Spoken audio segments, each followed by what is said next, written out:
9th CBSE Max exercise 7.1ல first sum பார்க்குறோம். இப்போது 2 ட்ரையாங்கிள் கொடுத்துருக்காங்க. 2 ட்ரையாங்கிளில் என்னெல்லாம் கொடுத்துருக்காங்க?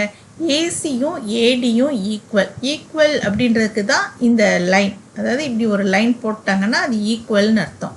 ஓகே, ஏசி அண்ட் ஏடி வந்து equal.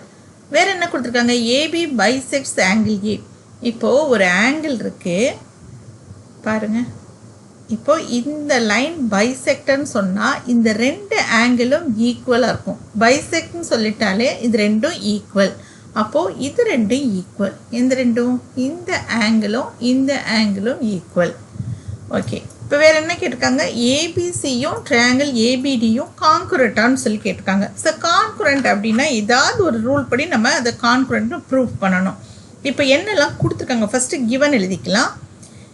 AC in first triangle எழுதிக்கலாம். in triangle ABC and triangle ABD ரெண்டு ட்ரையாங்கிளையுமே நம்ம எழுதிக்கிட்டாச்சு. இப்போ இதில் என்னெல்லாம் அவங்க கொடுத்துருக்காங்கன்னா, first AD equal to AC given அவங்களே கொடுத்தது.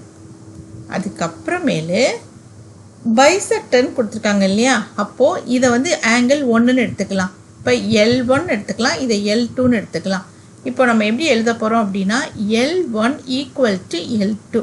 என்ன ரீசன் அப்படின்னு கேட்டிங்கன்னா, ஏபிங்கிறது பைசெக்டர்.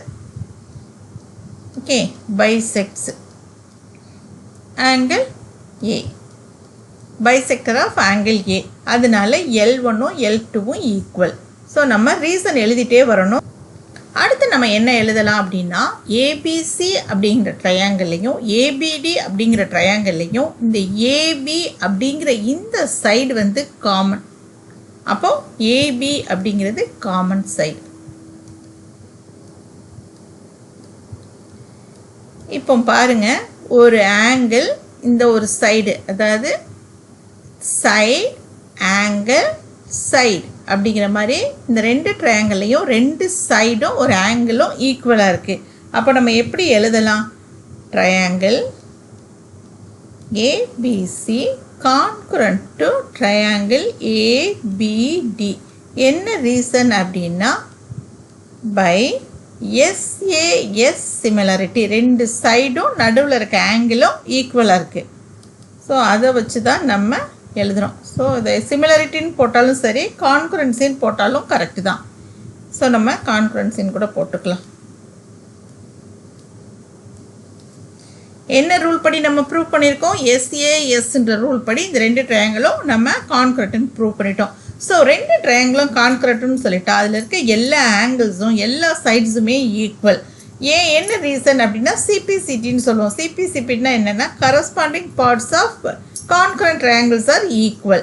அப்போது அடுத்த என்ன கொஸ்டின் கேட்டிருக்காங்க? ஃபஸ்ட்டு கேட்டிருக்காங்க இது கான்குரண்ட்டான்னு ப்ரூவ் பண்ண சொல்லியிருக்காங்க. நம்ம ப்ரூவ் பண்ணிட்டோம். What can you say about BC and BD? BC and பிடிங்கிறது எது?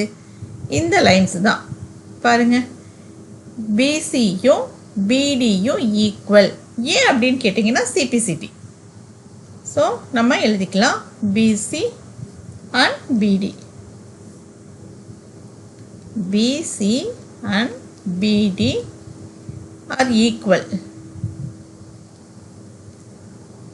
by CPCT. CPCT என்னது? corresponding parts of concurrent triangles are equal. So BC and BC equal to BD. அவ்வளோதான் இந்த சம். அவங்க கேட்ட கொஸ்டின்ஸ் எல்லாத்துக்குமே நம்ம ஆன்சர் பண்ணியாச்சு. ஸோ ஃபர்ஸ்ட் கொஸ்டின் முடிஞ்சிருச்சு. அடுத்து நம்ம செகண்ட் கொஸ்டின் எப்படி செய்யறதுன்றதை நம்ம பார்க்கலாம்.